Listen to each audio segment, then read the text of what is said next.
All right, so hello everybody. Turbojugend Radio is on the air again, and this time I'm very, very happy to have Phallus Maximus as my guest on this episode. He is a young gentleman of Turbojugend Nordhessen, which is a state in Germany, and he has brought a very special gift and communication idea to the Jugend. So why don't you join the conversation and introduce yourself and start talking about what you are providing for the Jugend these days? Yeah, hi. My name is Phallus Maximus, and I am, how you already said, from the Turbojugend Nordhessen. It's in the middle of Germany, and I'm 26 years old. And my little project I want to give to lots of Turbojugend members is a sticker album, or a kind of a sticker album. I got the idea from a friend's book. And yeah, I think you all know what a friend a friend's It's book it's like a is. poesy album. We call it I don't know what's the English word for it, but it's sort of like a poesy album. Yeah, Poesy album. I did this in school some decades ago, where you exchanged a book and had everybody basically sign in their name, their hobbies. hobbies, and their soccer clubs and favorite food and whatnot. So that's the basic idea you got it from. Yeah, right. Okay, so how does it really work? I go to a party, and then I approach you, and you have an album of sorts. Well, we have albums, but not that much left. Hmm. But you can get these albums printed in every coffee shop if you wanted to, or if more people want to buy that album, I can order more of them, Hmm. and then I would send them to the member who wants Yes. them. And then every member has to make their own sticker with a picture of himself or Hmm. herself, his name, his chapter, and maybe some hobbies, or what team are you in, team cat, team dog, or whatever. Team cat can meaning for animals you like, or does it have a deeper meaning to it? However Or you want soccer to. team, It doesn't matter, however you want to. or maybe sexually oriented, whatever. So That could be also, yes. that's always has to be a possibility of expressing yourself. So basically, what you are offering is an album where everybody can put his sticker in. The form of the album. Is it the design? Have you done the design, or how does it work? Yes, I did the design, and lots of patches of different Turbojugenden are Hmm. on the cover and on the back.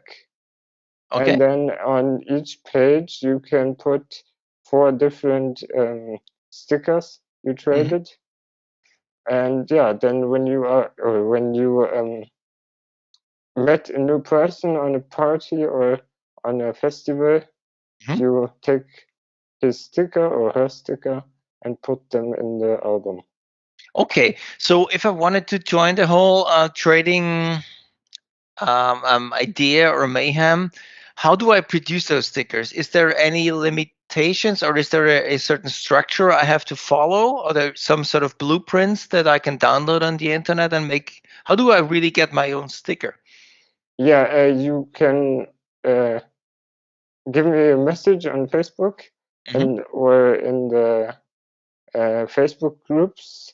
There are um, yeah, blueprints you can download, Hmm. and then there it says on the left side uh, where you have to put the picture, which size should be the sticker. Hmm. And here in Germany, I ordered all the stickers on one website, Okay. and so it works very good, and they were all the same measures. And same structure. Yes. So okay, that's very cool because as I grew up in the 70s, 80s, to date myself, and I have some sort of an idea of how it works because back then in the 80s, everybody in Europe was collecting soccer stickers of Yes. starting basically in the 70s, and I think it started in Germany in this 1978 or the soccer championship in Argentina, and then me personally, I started in 82 with the soccer championships in Italy, where I started to collect those Figurine Panini, which is the company who produces it, stickers for soccer teams, obviously. So and it was the World Cup, so you could collect all the players of all the nations, and you bought it in small shops in little packages, and nobody knew what's in the package, and you just have to rip the package open, just like if for our American listeners, like baseball cards basically, or football, hockey cards, basketball cards, like think Tops, think Donruss, and all those other brands. And you could just open the pack, and then you don't know what's in there actually. But those were obviously a commercial idea, started with an Italian company in the 70s or late 60s, I think, and which still exists. But this is might also be an aspect. But the idea of it is to complete a whole album with all the given players of, let's say, a soccer championship. But this is a different idea because you can freely choose who you want to put in your album, right? Yes. Yes. Yes. And there is no. There are some spots in the book, but Mm-hmm. if you have more stickers and they don't fit in the book or in the album anymore, you can just buy another one and Yes. keep on collecting the stickers. It's not like 200 members are in this project and you have to have all the 200 stickers. Mm-hmm. Uh, if maybe tomorrow somebody says, I want to join this and do it also, feel free to give me a message and I'll give all the infos. Okay, so that's an open source project basically, or open source, but the people can message you, and you will provide the information about the album, Yes, how yes, the album, they can get, or how they can produce their own album in a copy shop, if that's yes, right. yes, yes. And that also goes for the stickers themselves. So it's not by no means a commercial thing, of course. But you did all the groundbreaking work for the album. You designed the album, and you came up with also this case a German company, or at least a manual, so to say, how to produce your own album if you don't want to order it from Germany, or how to produce your own sticker, or at least, is it a sticker or is it a paper you have to glue into the album? Is it a A real sticker? sticker. A Uh, real sticker. Mhm. yes, a real sticker. So that's very cool. So basically, what you did, you picked up an old idea of commercially collecting, let's say, sports cards, or I don't know. Well, I think they also had the Smurfs and everything. Panini did everything in the 80s. They had Ariel the Meerjungfrau, which I know, and Smurfs, and mostly soccer. But basically, you adapted that concept and made it into a very open concept, so everybody can join the party, and everybody can get into an album. Are there any specific pages for, or is there a way of presenting one Jugend in one bigger chapters, or many or more pages, or is it just individual individual Turbojugend members, You four by the can page? you can arrange the stickers how you want to. Hmm. There is not one page for one Jugend. Just at the front, there's one page. You put your own sticker on this page, Hmm. so everybody knows who this album belongs to. Yes. So you don't accidentally take Mix it someone up. else's. Hmm. Yes, but then you can arrange it however you want to. Okay, cool. So that's a very, very cool and also humble idea of you. How long did it take you to develop the whole thing? And was it what much work you had to put into this? Oh no, it was actually very quick. Maybe a week, Hmm. not even a week. Maybe a weekend. But Uh, you're obviously good with designing, and you are very familiar with setting up the whole system, because I would think it's hard to get the right company or to set everything up on a PDF like a manual. So that's goes kind of lots of work that goes into that, I would think. yeah, but it makes a lot of fun. And nowadays with Corona, we have a lot of time Hmm. and no parties, so we can take our time and do something Yes, like that. of course. So, um, is there? Have you noticed in the time of the crisis and of the plague, are people shipping stickers over the globe just as they do with Turbo Mail or with stickers? Is that the same dynamic? Uh, I didn't notice that much, but some people did that I saw. Or Hmm. they post on Facebook that they own that album now, and if somebody wants to trade, they chat and maybe trade. Okay, so but people would do, how many individual stickers of themselves would they order before they when they start collecting? Do you have a rough idea of how many would you recommend ordering if somebody wants to join the whole thing? Well, I sold about 50 albums. Hmm. So if you want to have every sticker and give your own sticker to everybody, you should minimally order 50 or 75 stickers, maybe. Hmm. Okay, but this is the idea of that. Okay, you ordered the first 50, but Yes, there's still way of exceeding that number. So if people want to produce have more of it, you would be open to have more of them produced, right? yes, yes, yes, But you're just providing a random number. So if you want to start trading, doesn't make sense to have 5 stickers, but you want to go into the 50s, 70s, 100, maybe 100 if you want to do that on a big scale. yes, Have yes. you seen have you seen people, I don't know, trading maybe 2 or 3 of themselves to another one, so other people can own multiple other players, and maybe, let's say, oh God, let's say who's wow, maybe we do Jose Juan from Turbojugend Guadalajara, who some people might know, and since he's very has been in the Jugend a very long time, his very sticker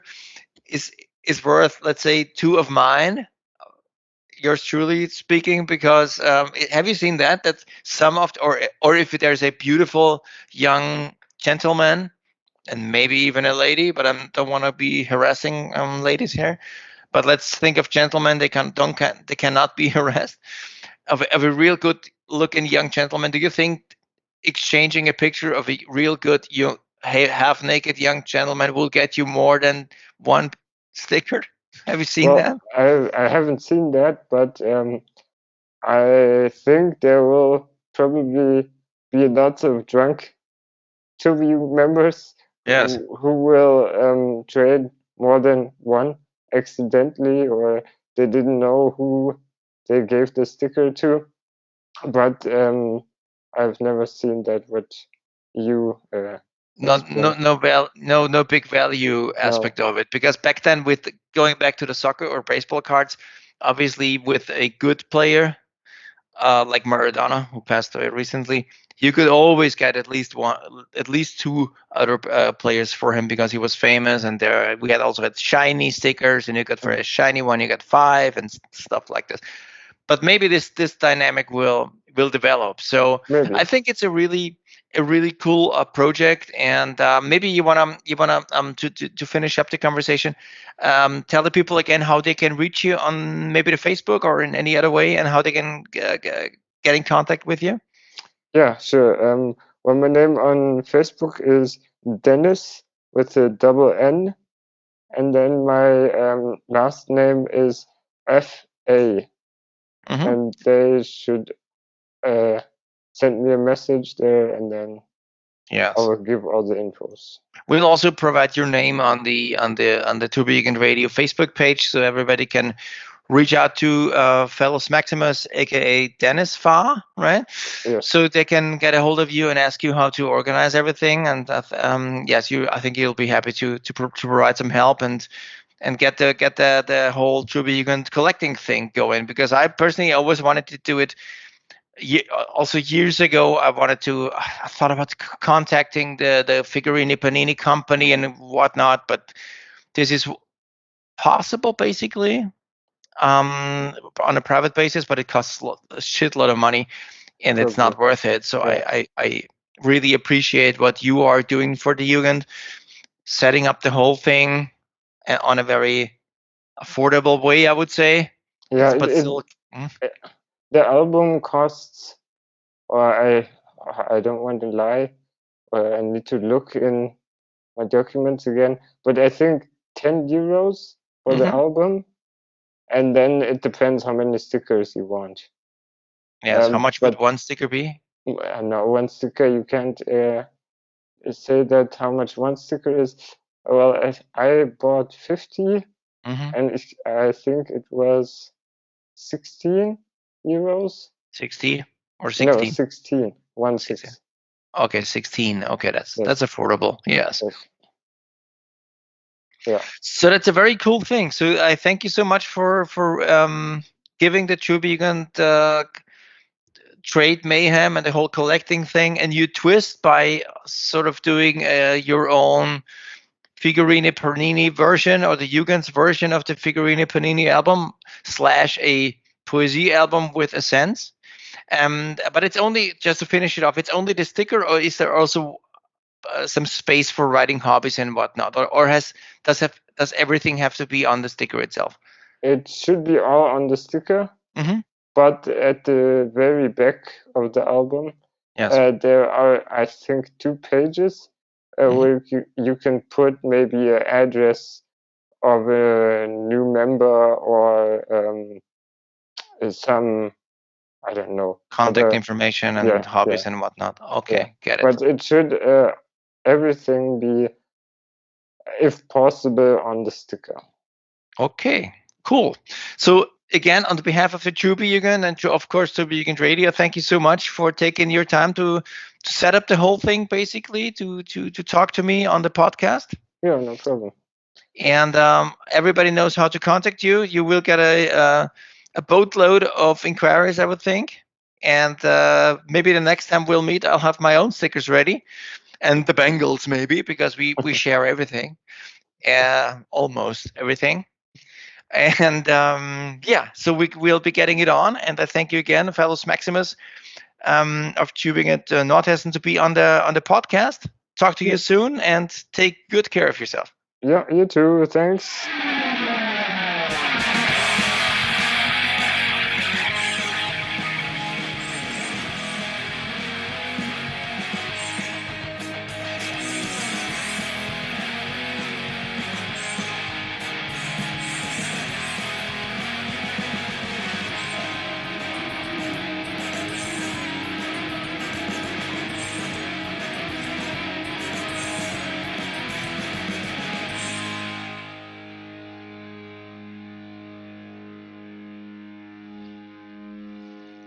So yeah, this was the European-centered conversation talking about Figurine Panini stickers and the art of collecting soccer stickers, and this has obviously entered the Turbojugend world. And right now I'm shifting over the pond, and with me at this time is the Hebrew Hammer, who's been on the podcast around Christmas.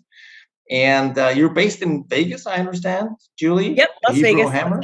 Yeah. And I wanted to give the audience the chance to get to know about the punk rock bowling extravaganza, because we all know it has been, well, not canceled, but postponed from 2020 to 2021 in May. And now there's additional news.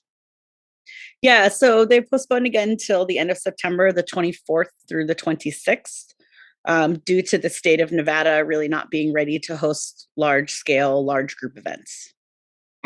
So how can I picture this? Because over here in Europe, nothing is been taking place as of now. So when you look at all this, the sports landscape and everything, and they're thinking about opening it up, but nothing really has happened as far as soccer and other big sports goes.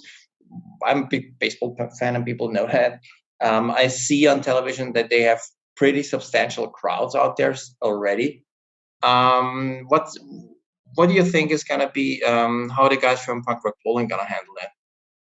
I think by the time that the event comes around, they're going to be banking on the fact that we will be fully open. We did recently change our social distancing here in Nevada from 6 feet to 3 feet. And I believe that the mask mandate will end in the next few months. Also, our capacity levels have gone up. I know that some venues are allowed to go up to 80% at this point, which is a significant rise from the 35% we were at very recently. So I believe they're just banking on the time and the fact that more people in the United States are getting vaccinated, that when the event comes around, they'll be able to operate at 100% capacity with no distancing and masks. Okay, so no masks. So it's going to be back to basically sort of normal life, or would you think of any other restrictions, or would you have to show your proof of vaccination there, or how is that going to be working? That's certainly something they could decide to do. As a private event, they are legally permitted to require people to have a vaccination and show their vaccination proof if they choose to do that. Will they choose to do that? I have no idea, but they do absolutely have the right to do that if that's something that they choose. I know other large scale events around the country have been grappling with whether they're going to require people to show proof of vaccine, whether to enter the event or to buy a ticket at all. But as of now, they haven't said anything either way.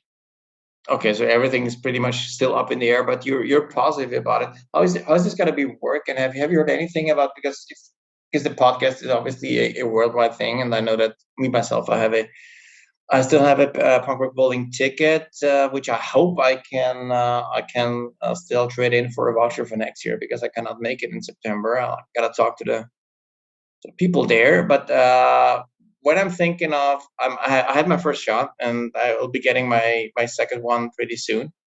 Do you think they'll be able to check European or South American, Australian vaccination proofs? Is there a way they understand that? Because as I understand, there's no common pass for that, for like a passport for being vaccinated. Is there?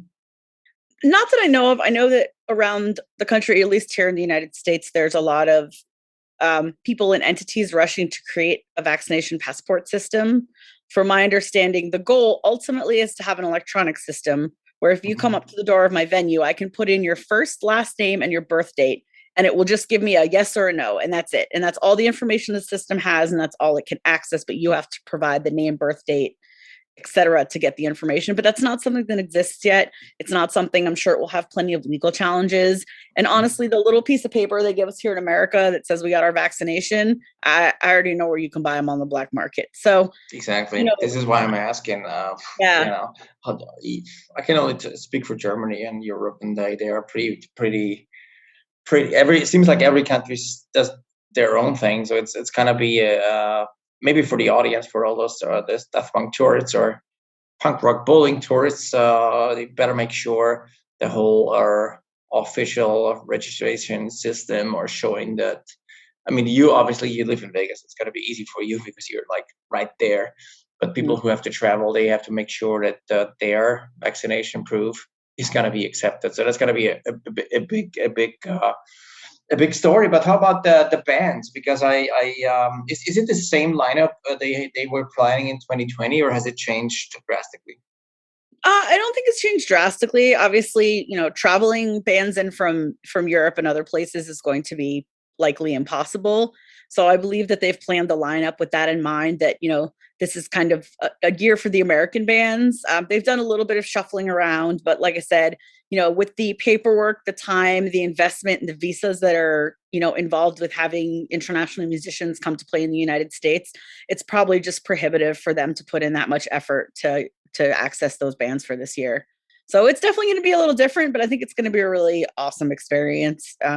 We're just really excited that everyone's coming to visit us. We've been sheltering in place like everybody else for over a year, and the fact that a couple hundred of our friends are coming to town is just fantastic. So what have you heard? Have you talked to Jugends? Are they coming in the same quantity as expected, or is it a little bit less? Do you think? I think that during these dark times, it's really hard to say what's expected of people. One of the things I think is really important, especially during a weird time in the world, is to have very tempered expectations. So honestly, if 20 people came, I'd be psyched, but I still think we'll have a good crowd. No, do I think everyone who would originally come will come? No. Obviously we're going to lose a lot of our international friends this year just because of travel restrictions and their own lives needing to be put back together. But, I think that, the group that we do have, we have quite a lot of people committed to coming is still going to be just wonderful. How about the venues surrounding the whole event? The pizza place, Evil Pie Pizza and stuff. Is everybody still up, or have you heard anything about those places having to shut the whole thing down for good? No, Fremont Street actually fared fairly well. As far as I know, nothing that we all frequent on a regular basis had any closures. So that's a good thing. They haven't really announced if they're doing club shows yet. So I'm really not sure how that will work. Because it's indoors. Because they're all indoor. But yet again, we're going back to capacity here. So that may be something that can happen later.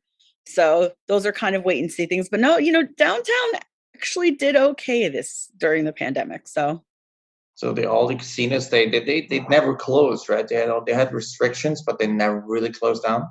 Oh no, we were completely closed here for 96 days. I believe that's the right number. Oh yes, literally everyone showed up for work one day and they said, "Take your laptop, go home, don't come back." Okay. So the doors were chained shut. I mean, it was creepy. We took walks and rode bikes up and down the Vegas Strip, and it was like apocalypse now. It was crazy.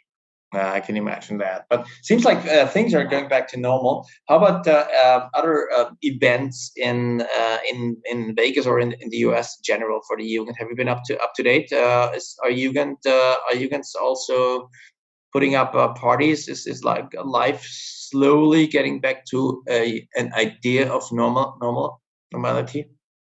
A little bit. I see people starting to gather again in much smaller groups than they have in the past.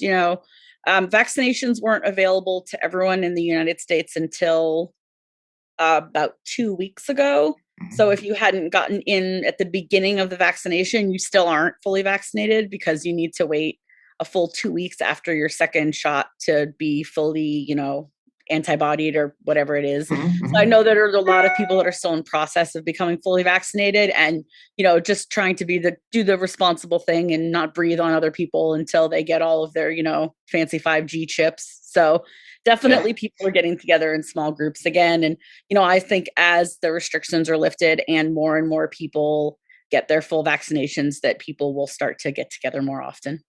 Mm-hmm. Do you know anything about Dave's Place? Because Dave's Place has been a go-to place at the beginning of punk rock bowling. Is that still going to be taking place, or aren't you sure? I believe so, and I know Dave is also planning some after entertainment for us at Evil Pie again this year. So there will still be our own club shows going on. I know Dave's been hard at work behind the scenes getting that ready, and I do believe I do know he has his pool ready. He's listening. Hey. But yes, I believe that will still be a hub of activity. Cool. So what do you think, and this is just a question, a speculative question, how do you think Jugend behavior is gonna be when we meet again? Do you think it's gonna be having a sort of a distance vibe to it? Do you think it changed a bit? Do you think it's gonna be less hugging, less tongue kissing, less? Or is it okay, so maybe less tongue kissing. I think that one of the things that so many people had the opportunity to learn when they stayed at home for an entire year is to appreciate the other people around them. I know that personally, I've developed much closer relationships with a lot of my Jugend brothers and sisters over the year of not being able to see them, and just by reaching out and saying, "Hey, how are you doing, dude?" and having conversations and forming better bonds. So if anything, I think that it gave us an opportunity not to see each other in person, but to understand the importance of having people around you who understand you and who get your weirdness and who fit into your, your little Lego peg or whatever it is. So I really think that overall it's going to strengthen the bonds of the different Jugens from around the world and the country here in America. Yeah, well, I sure hope so. Me personally, I experienced the same thing. That's maybe that it's less in quantity, but the ones you met and the ones you were still in contact, it intensified pretty much. And also the conversations, even though they were all virtual, they sort of you had the time to focus on the other person across the Zoom or across the Teams video, because you had so much time on your hand, and it gave you the chance, probably also more sober, 10 maybe more sober, so you had the time to engage in deeper conversation, because in times of crisis, people, as you said, are bonding together much more. Absolutely, I could not agree with you more. It's to finish the whole episode up. It's a good. I think it's a very good point you're making, that even though we bonded and we move together more during the times of crisis, it's still way better to have a decent normal life, or life changing to the better. And in this case, it seems like all lights are on. Maybe not on green, but on yellow, turning to green so far for September. Like in Vegas. Everything looks up, which is a good thing. So I can only encourage the audience, and especially the one in the US, and also the ones in Europe who might be thinking about traveling over. Just make sure you got a proper way of showing your vaccination, because otherwise it's going to be a really sad trip if you cannot properly show that. But anything else seems to be slowly getting back to normal. So, Peter Hammer, thank you very much for that view and outlook to punk rock bowling. I'm not going to be seeing you this year, but certainly next year. So I'm really curious to see you in person for the first time ever, because we've been zooming on only so far. So that's going to be a great moment then. But then it's going to be 2022. So that's cool. So thank you so much for taking your time. It's my pleasure. Enjoy that hot summer in Vegas and party on at the punk rock bowling. Thank you so much. We'll be here when you're ready to come. Sure. Thank you, Ryan. Thank you, Julie. Bye-bye.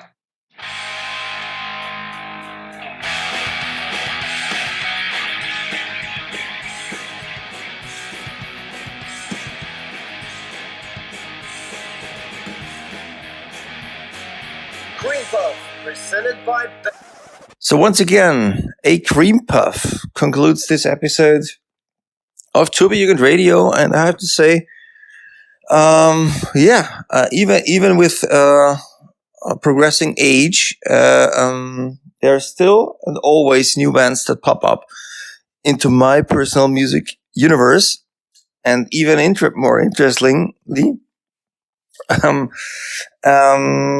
a band from my home country, Austria, from Carinthia, which is a state in Austria, just entered my life a few years ago. By coincidence, I met a gorgeous and beautiful and nice young, really friendly, one of the most friendly guys I've ever met. And he goes by the name of Mike, and he's a member of the band The D-Cracks, who've been around for close to 20 years. They were founded in 2003, and the D-Cracks are internationally recognized punk rock band from Austria. I came across them a few years ago, and as they are featuring their new album, Serious Issues, I got the chance to look deep into their musical history, and they are awesome. They are a band that play and resemble a music that is really close to the only the Ramones, which I adore, which is commonly known. And they spice up sort of find a way to spice up the Ramones tunes, their Ramones music, and to come up with a very fresh and contemporary and edgy, I would say, interpretation of Ramones music. So this is, and they just released an album in this pandemic-ridden year of 2021. The album, once again, is called Serious Issues, And the song Get Out of My Head, which I'm going to feature on the podcast, is coincidentally filmed. The video to it, it's I'll post it below on the Turbojugend Radio Facebook page.